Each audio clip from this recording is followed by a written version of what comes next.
Bom dia a todos e a todas.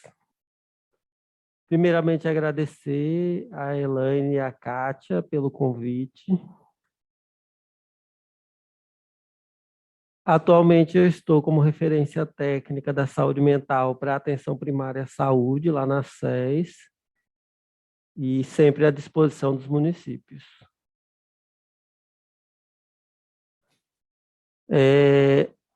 Primeiramente, como esse evento a gente está meio que fazendo ele em comemoração ao mês de março, que é o mês dedicado às mulheres, eu queria primeiramente trazer esse poema para a gente poder refletir um pouquinho, que é o poema do Tiago de Mello, que é um poeta e defensor principalmente da Amazônia e de causas sociais, que faleceu esse ano.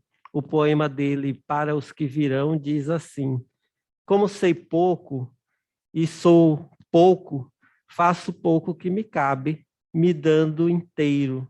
Sabendo que não vou ser o homem que quero ser, já sofri o suficiente para não enganar a ninguém, principalmente aos que sofrem na própria vida, a garra da opressão e nem sabem.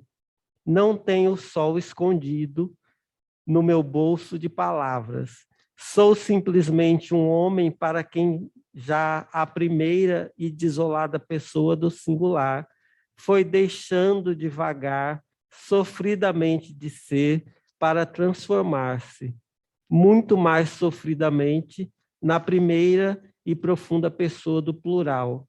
Não importa que doa, é tempo de avançar de mão dada com quem vai ao mesmo rumo, mesmo que longe ainda esteja de aprender a conjugar o verbo amar.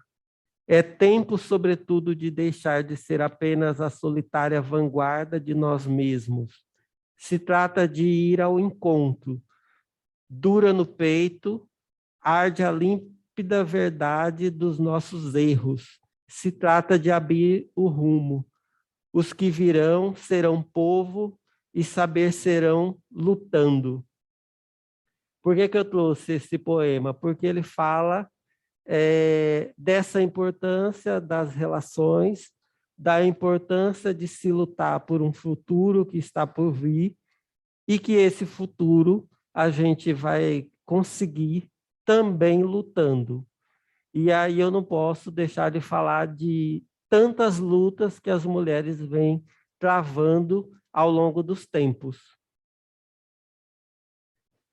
Até meados do século XX, os únicos papéis dedicados à mulher era ser, primeiro, esposa e, segundo, mãe. Mas com o movimento feminista, com as revoluções, com as próprias conquistas que as mulheres foram atrás, outros papéis puderam ser ocupados por elas. E aí, dentre esses papéis, a gente não pode deixar de destacar o papel que ela foi ocupar no mercado de trabalho, que foi uma conquista, ainda é uma conquista para muitas mulheres, mas esse papel dela no mercado de trabalho também trouxe uma sobrecarga que muitas ainda hoje não estão preparadas, porque a mulher, na nossa sociedade, ela ocupa uma multiplicidade de papéis. Ela é a mãe, ela é a esposa, ela é a cuidadora do marido, dos filhos, da família toda, do ente acamado, do ente doente, de quem sofre um acidente. Ela é a cuidadora dos seus amigos, ela é a responsável por exercer as atividades domésticas, ela é responsável por ensinar o dever de casa, ela é responsável por fazer o mercadinho, a feira, o açougue. São tantos papéis que são imputados a ela que, em determinados momentos, ela não vai aguentar. E aí a gente tem o ponto aqui que diz, né? Ela se esquece, às vezes, do principal, que é os cuidados que ela deve ter com a sua própria saúde. Muitas vezes ela cuida do outro e não cuida de si. E aí, por isso que eu quis destacar, inclusive em negrito, da gente poder também estar conscientizando essas mulheres de que elas precisam cuidar de si mesmas. Elas precisam tirar um tempo, tanto como Ronaldo já disse, como o doutor Almir, que elas precisam tirar um tempo lá para fazer os seus exames, para cuidar de si. E aí, ao longo da apresentação, a gente vai estar falando de que forma elas podem estar fazendo esse cuidado. E aí, com toda essa sobrecarga que é acarretada por esse excesso de papéis que elas assumem, vão ter os estresses, sejam com fatores psicológicos, sejam com fatores físicos, que a gente vai encontrar um grande aumento do número de mulheres deprimidas, a gente vai encontrar mulheres obesas, a gente vai encontrar mulheres que se mutilam por diferentes questões. Então, tudo isso são alertas para que a gente possa estar lá no nosso dia a dia na UBS, verificando como é que anda a saúde mental dessas mulheres.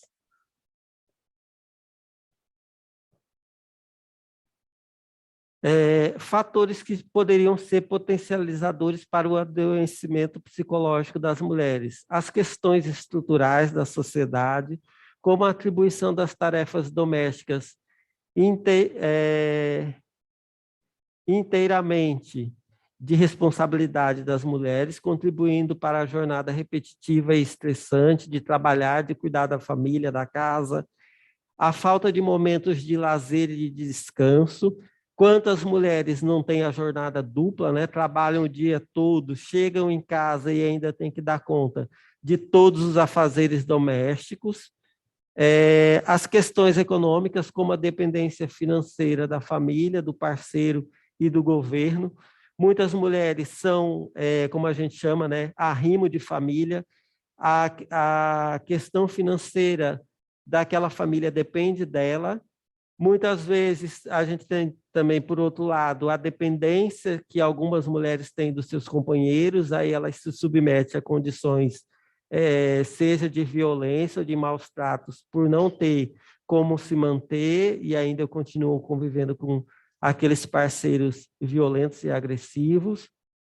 E algumas, eventualmente, também podem contar com auxílios do governo federal para poder ajudar no seu dia a dia.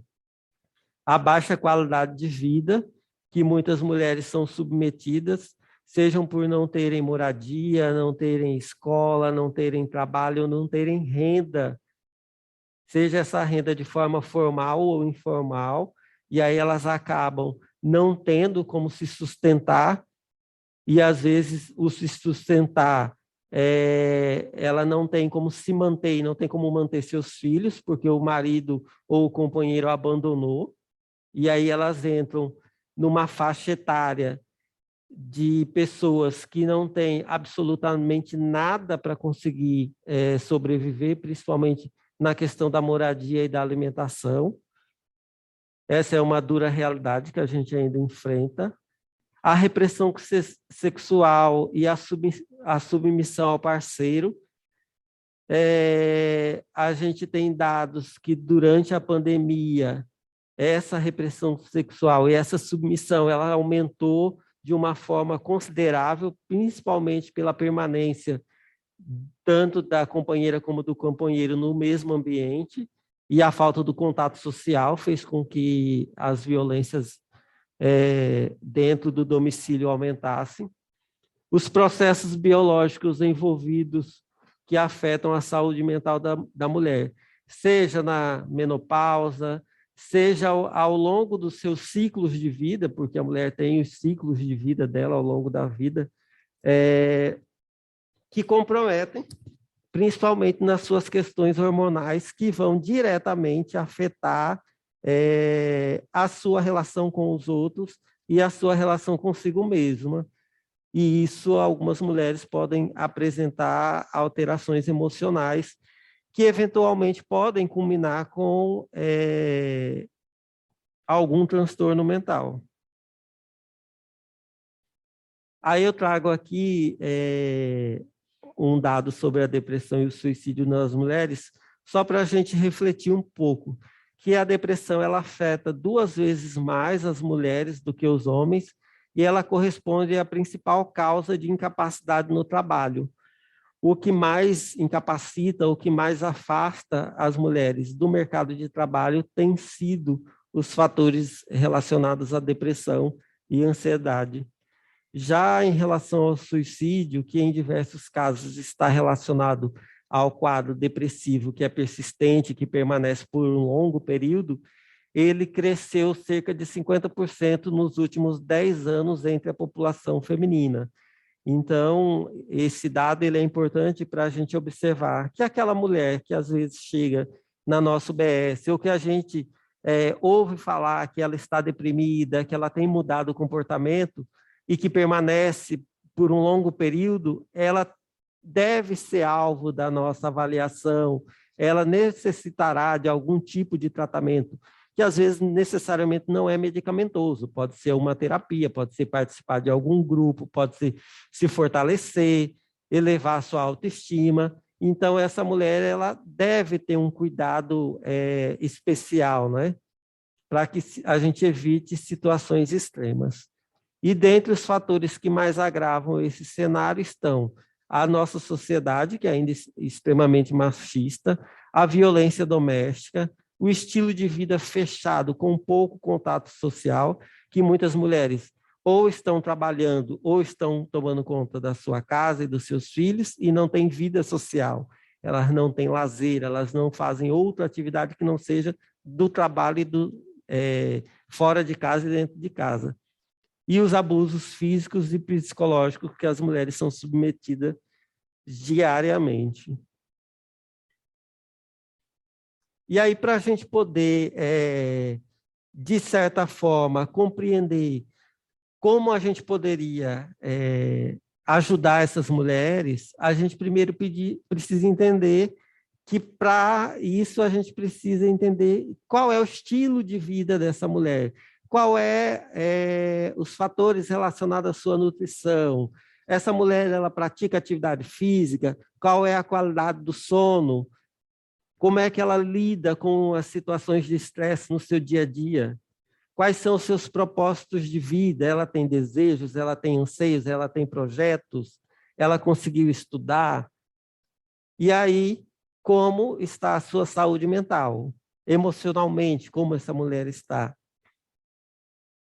E aí, alguns fatores que podem colaborar para essa promoção da saúde mental das mulheres, a gente diz assim, cuidar da autoestima. Como é que a gente vai ajudar essas mulheres a cuidar da autoestima?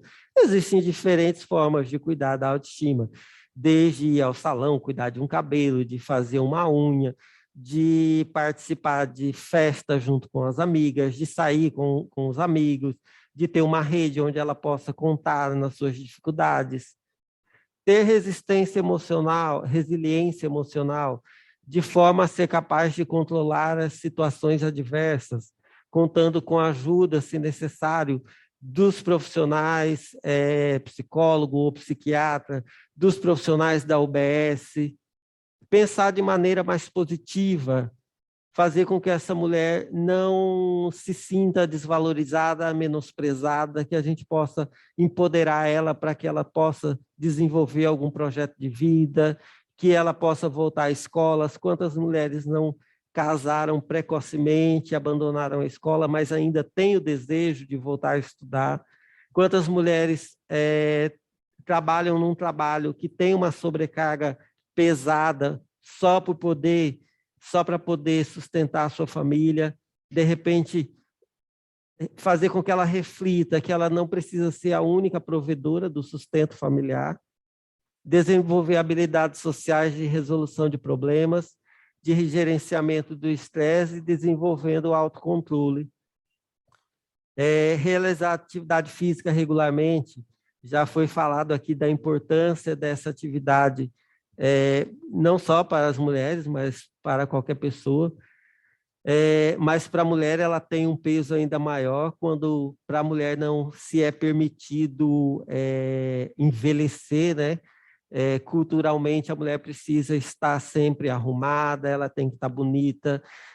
Culturalmente existe aí um padrão de beleza que se a mulher não tiver inserida, ela não vai servir, inclusive, para ser inserida no mercado de trabalho.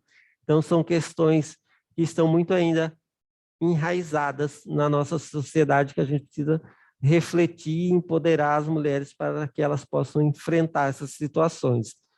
As mulheres devem guardar um tempo da rotina para fazer alguma atividade de lazer, seja dançar, seja ir para a academia, seja fazer o seu bordado, a sua pintura, ou até mesmo se reunir na praça para conversar com as amigas. Aí, esse lazer vai ser a mulher que vai ter que escolher o que é que proporciona prazer para ela. Buscar a realização pessoal e profissional. Afastar-se de relacionamentos tóxicos e abusivos. E aí a gente, enquanto profissional de saúde, muitas vezes é a gente que escuta o primeiro aceno de um pedido de ajuda. E aí a gente tem que ter os mecanismos e ofertar para elas os caminhos onde elas possam buscar essa ajuda para poder se afastar desses abusos e dessa violência doméstica. E o apoio da família. Esse apoio da família é muito importante. Recentemente saiu uma pesquisa de um município de São Paulo falando sobre a importância dos cuidados em saúde para as mulheres. E o principal apoio que as mulheres relataram nessa pesquisa foi o apoio da família e, dentro da família, o apoio dos filhos. E lá também, nessa pesquisa, em terceiro lugar, saiu o apoio dos profissionais de saúde. Então, é interessante a gente pensar nisso, porque, enquanto profissionais, as mulheres também visualizam que a gente pode ser uma rede de apoio para elas, né? Quando elas precisaram de ajuda, a quem elas podem procurar.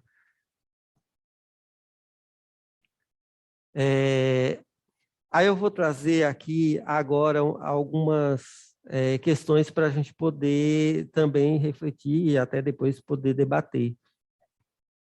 Que os transtornos mentais comuns, que são mais incidentes, né, na população feminina, e o que é que a gente deve prestar atenção quando a gente está atendendo essas mulheres. Mulheres que apresentam nervosismo, mulheres que têm uma preocupação excessiva, seja com o seu companheiro ou com os seus filhos, mulheres que têm níveis de estresse elevado, que apresentam tristeza, que têm uma irritabilidade fácil, que têm um choro fácil e sem um motivo evidente, que tem sintomas recorrentes de dor de cabeça, de insônia, de dor estomacal, de cansaço e a perca de ânimo.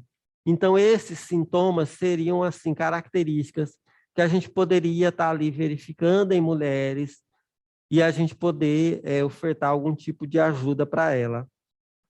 E em relação aos transtornos de ansiedade, são mais comuns determinados tipos de fobias. Mulheres que apresentam medos de determinadas coisas, que podem ser de lugares, de animais ou de objetos. Então, esse dado dessa fobia, desse medo que as mulheres podem apresentar para a gente também devem nos chamar a atenção de por que elas estão apresentando essa fobia.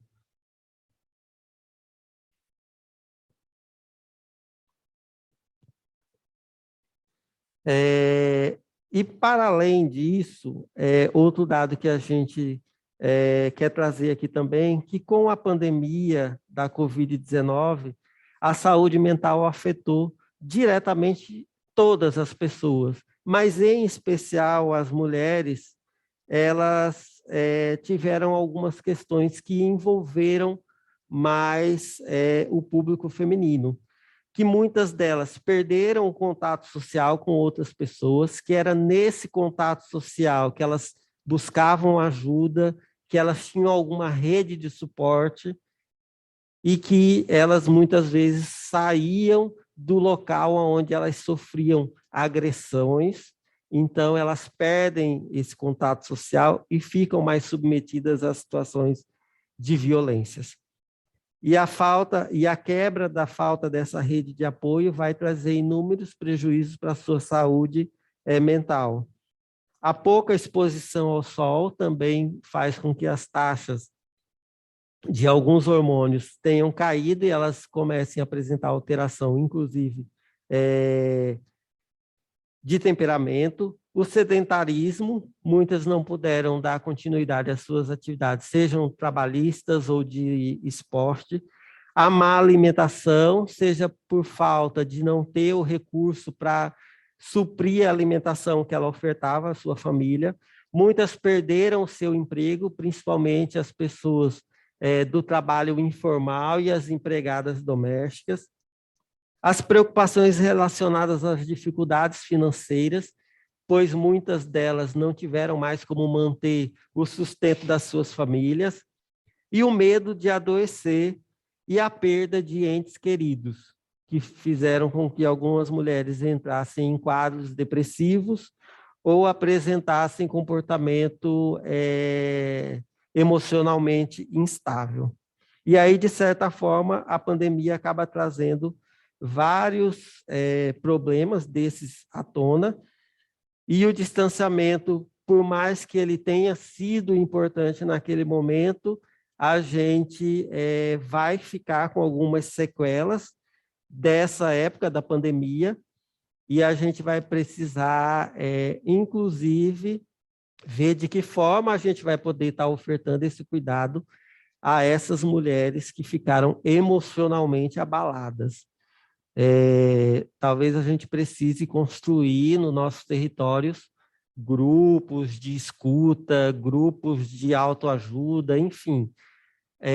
O formato de como esse cuidado poderá ser ofertado, acho que cada município, cada UBS, cada território vai ter que fazer esse levantamento e o que é que essas mulheres vão precisar de cuidado e de ajuda. A gente precisa conscientizar a população sobre as doenças mentais e a sua prevenção. Muitas pessoas não sabem quais são as doenças mentais e que alguns sintomas que elas apresentam podem sim ser sintomas de algum transtorno mental. E aí a gente precisa ser capaz de perceber que estão com esse problema, e aí a gente vai poder estar ofertando de alguma maneira uma ajuda. A tristeza e a preocupação excessiva, persistente, podem ser um sinal de que a saúde psíquica dessa mulher não vai bem. O cansaço sem razão aparente, a perda de prazer em fazer atividades que sempre gostou, ou a desmotivação do trabalho também são alertas do corpo para indicar que a mente precisa de cuidado. Alguns sintomas, como alucinações ou flutuações excessivas do humor, podem indicar algumas doenças mentais que já seriam com um quadro mais grave, mas que são sinais que a gente precisa estar atento. A alteração do humor e a alegação de alucinações. Os pensamentos suicidas, a gente precisa estar atento, e se a pessoa chega e diz para a gente sobre essas ideias suicidas, a gente precisa ofertar para essa mulher um cuidado o mais rápido possível. Porque no caso de ideias suicidas, quanto mais breve a intervenção for feita, mais chances de fazer com que a mulher reverta esse quadro melhor. E aí, na saúde mental, a promoção ao bem-estar e a prevenção são essenciais para evitar esse adoecimento psíquico. Por isso, cultivar determinados hábitos saudáveis, criar condições favoráveis para o funcionamento adequado do nosso corpo, seja com atividades físicas, com atividades de lazer, com alimentação saudável. O simples hábito de se exercitar libera os chamados neurotransmissores da felicidade, a dopamina, a endorfina, a serotonina.